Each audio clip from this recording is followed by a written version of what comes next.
Hey, what's going on guys? Mike here, back in the aquarium lab. Today I'm going to be taking you through the process that I like to go through when I clean my planted tanks. This video is going to include how I do a complete cleaning specifically for an aquarium with plants, which I think a lot of people have questions about. All the methods that I use for cleaning can be done on pretty much any kind of tank, regardless of substrate type or whether or not you have plants. I'll go into detail on all the things that you need to know, including the things that I do and don't do because my tank has a soil substrate. Pretty much this video is going to be applicable to anybody with an aquarium. Before we get started, I want to know if you guys do really strictly scheduled water changes or if you just kind of do them at random when you think the tank needs it. Let me and others know in the comments below.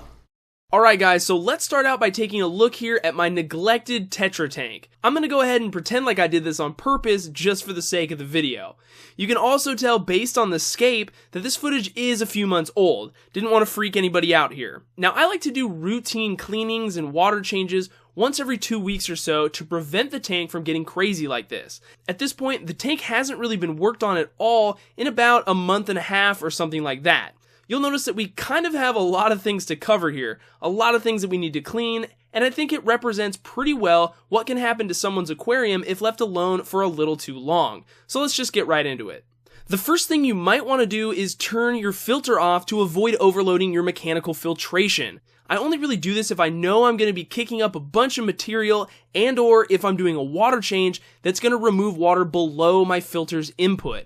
In this case, the filter is definitely getting unplugged. I'm not going to be replacing any filter media or working on anything filter-wise in this video, but it's always a good idea to check your system every couple of months to make sure that things are working properly and that your filter padding doesn't need to be replaced. I like to leave on at least one circulation pump to help keep debris suspended in the aquarium so that it's better removed from the tank once I start to change the water. That's not happening yet, but we'll get to it soon. I just didn't want to confuse anybody by the fact that this pump is still on. This is also a really good time to remove and clean some of your pumps that might have algae on them. Something else that I skipped this time around, but it's easily done by letting them sit in a 5% bleach solution for a few minutes, followed by scrubbing them with a toothbrush that's obviously a dedicated fish room tool. Make sure to rinse your bleached equipment thoroughly before you put them back in the tank. I also like to turn my heater off right now. Later when we're going to be draining the tank, we're going to need to turn it off anyways, so I just do it now. Once I have everything in my tank prepped for cleaning, I grab a few tools. Tool number one is a razor blade. This can come in really handy, especially if you have that green spot algae on your glass that doesn't come up really well with just a sponge. Don't worry, it's really tough to scratch your glass using these, especially with new blades. You can opt in for one with a little handle thing like you see here, or you can rough it and go with just a plain blade. Just be super careful not to cut yourself. Always pay really good attention. Tool number two is a sponge. You can use regular old sponges that have an abrasive side just like this, like I do most of the time, or you can get one of these quote-unquote special glass sponges meant for an aquarium, although I don't really see much difference in how they work and their ability to be easier on the glass. It's just up to you and what you prefer. I've been using kitchen sponges for years and I don't have any scratches on my glass as a result of using them.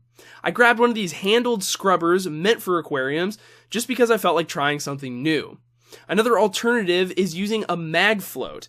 I like to use these things as more of a day-to-day algae prevention tool kind of a thing, rather than in this case where I have a ton of algae all over the place, but it can still work. You're not going to be able to use the mag float on the back glass of your tank, so a sponge of some type is pretty much always required. Last but not least, number three is a siphon. You can use a custom DIY siphon like the one I've showed you how to make, link in the description, or you can go with any brand name one if you prefer. There's also a bunch of different products like the Python system, electric gravel vacs, you name it, and they'll sell it to you.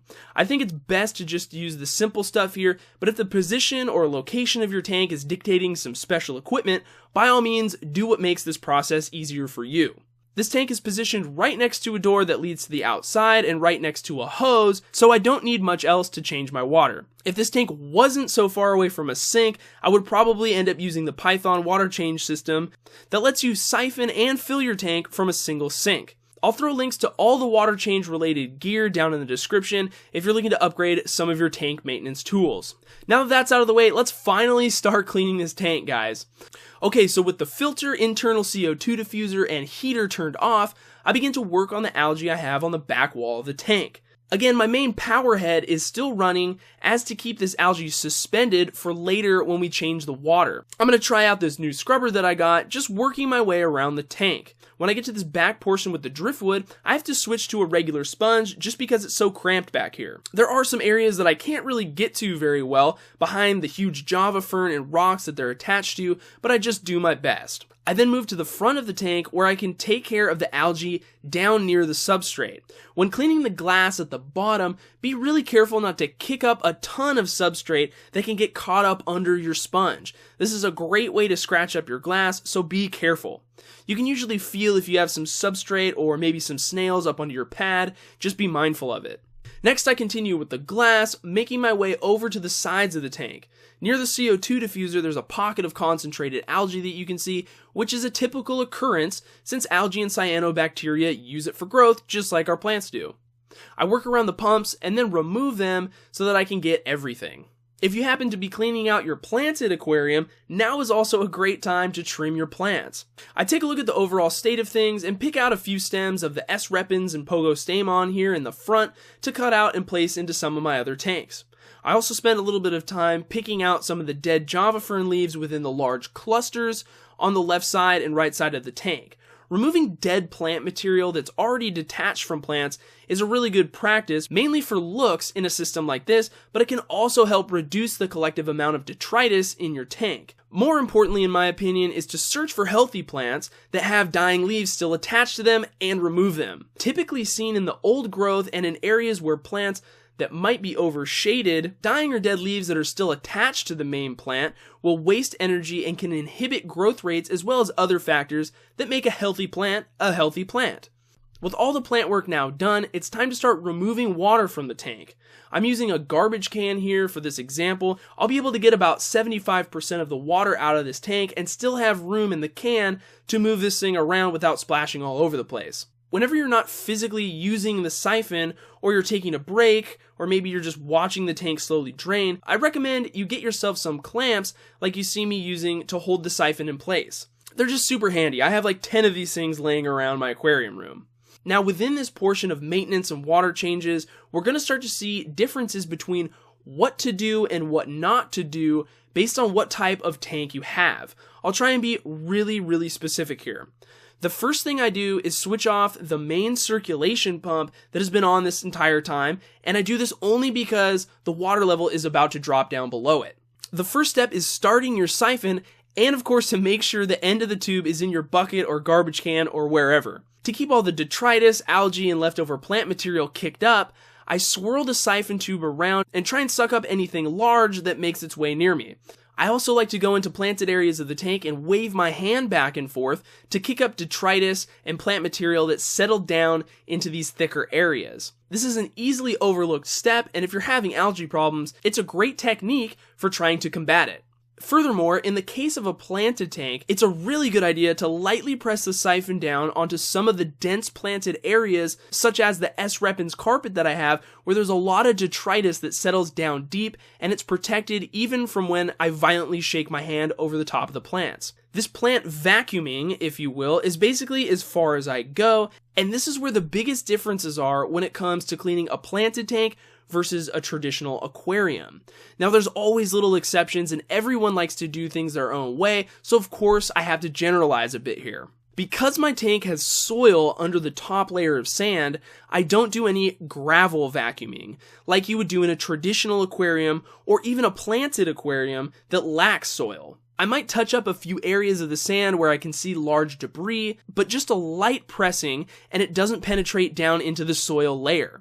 It's not that big of a deal if you end up doing this. It's not going to cause any big mess or anything. It's just something to try and avoid. In a planted tank with Eco-Complete, aqua soil, or even just plain sand, detritus is your friend in a way. By all means, remove it from visible areas of your tank above the substrate, but that stuff that's trapped down in your substrate is actually in a prime location for decomposition where it's transformed into beneficial plant nutrients that roots will take advantage of. In the case of somebody with a chemically inert substrate, so just sand or gravel, the detritus can be one of the only sources of nutrients, so leave it down there. In this case, extensive gravel vacuuming can actually be bad for your system as it could negatively impact plant growth. Now, if your tank is overrun with algae and you're having trouble keeping things balanced, by all means, get in there and clean it up really good. There will always be little exceptions to everything, and that's part of what makes this hobby so interesting, fun, and challenging. So when we're all done with most of the substrate and plant work, I like to collect up all the floating plant material that's left behind with a net. This is all while the tank is still draining. My plan is to do about a 75% water change, which is a lot more than what I normally do during my water change and cleanup days that happen once every 2 weeks or so. Again, this tank has been neglected for a long time, so it's time to go the extra mile here. Draining your tank can take a while, so if you're going to step away for a second and you have small fish that maybe aren't the fastest swimmers or the smartest of tank inhabitants, they can get sucked up and go on the scariest water park ride of their life.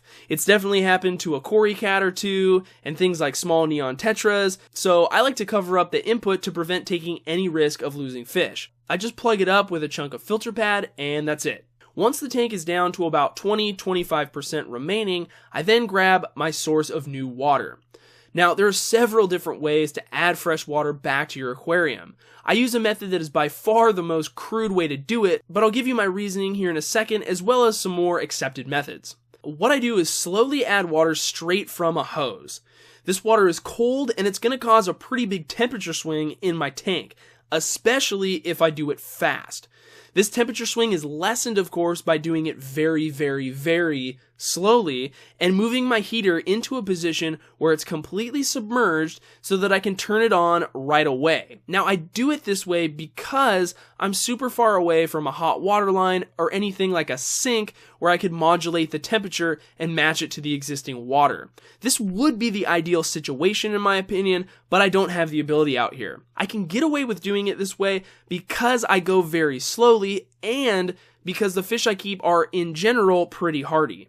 If you keep more sensitive fish, I would recommend doing the latter method utilizing the Python system, or by beforehand filling up a separate large container with an equal volume of water that you'll be draining from the tank so that you can get it ready up to temp and dechlorinate it all at once. This way, as soon as you do the draining of your tank, you can quickly replace it with water that is very close to what you removed. This method is more in line with what reef keepers and people that make use of RODI water do, but that doesn't mean you can't do it too if you want. Anyways, back to what I'm doing here. With a very slow, gentle stream of cold water pouring into my tank, I now add my dechlorinator solution. I like to add half of the dose initially, and then the remaining half a dose once the tank is about full. Again, this is just one of my preferences. While the tank is filling, I try to stay in the room and just work on other stuff.